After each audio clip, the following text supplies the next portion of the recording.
اولاد کی موت پر صبر کرنا کتنی اہم چیز ہے، یہ آپ اس سے بھی سمجھ سکتے ہیں کہ لا الہ الا اللہ کی جو فضیلت ہے اس کے ساتھ اولاد کے غم پر صبر کرنے کی فضیلت ہے۔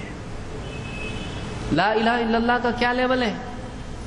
اس کے بغیر مسلمان نہیں، اس کے بغیر جنت نہیں، سارے نبیوں کی دعوت، اس کی فضیلت کے ساتھ یہ عمل کی فضیلت جوڑی اللہ کے نبی صلی اللہ علیہ وسلم نے کہ اولاد کی وفات پر صبر کرنا، اجر کی امید رکھنا۔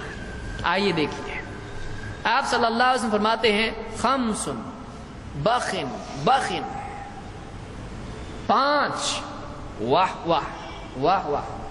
بخن عربی زبان ہے، ہمارے کہتے واہ، آدمی جو کہتا ہے نا واہ واہ کیا چیز ہے، زبردست، بہت اچھا، تو بخن عربی زبان میں کہا بخن بخن، کیا بڑھیا ہے، کیا عمدہ چیز ہے، کتنا اچھا ہے، اوہ واہ۔ خمس بخن بخن، 5 چیزیں ہیں، کیا عمدہ چیزیں ہیں، کیا ہیں وہ؟ سبحان اللہ والحمد للہ ولا الہ الا اللہ واللہ اکبر۔ کتنے ہوئے؟ 5 ہوئے کہ نہیں ہوئے؟ 4 ہوئے، ابھی 5واں آ رہا ہے۔ والولد الصالح یموت للرجل فیحتسبہ۔ آپ نے کہا 5 چیزیں، کیا چیزیں 5؟ سبحان اللہ یعنی یہ کہنا، اس کا ثواب، الحمدللہ یہ کہنا، لا الہ الا اللہ کہنا، اللہ اکبر کہنا، کیا چیز ہے، کتنی اونچی چیز ہے۔ اور وہ اولاد جو آدمی کی مر جائے، اس کی وفات ہو جائے، پھر اس پر وہ صبر کرے۔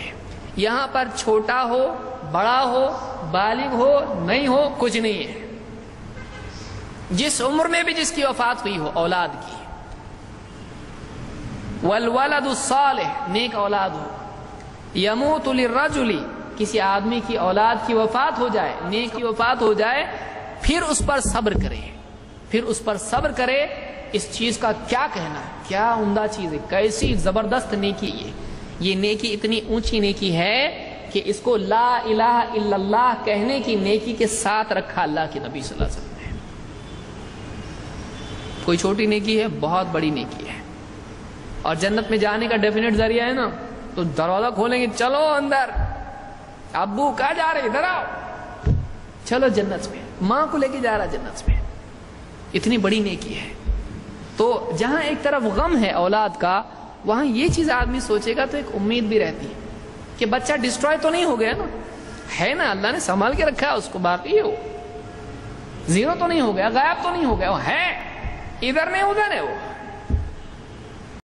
ادھر نہیں ہے، وہ کدھر ہے، ادھر ہے۔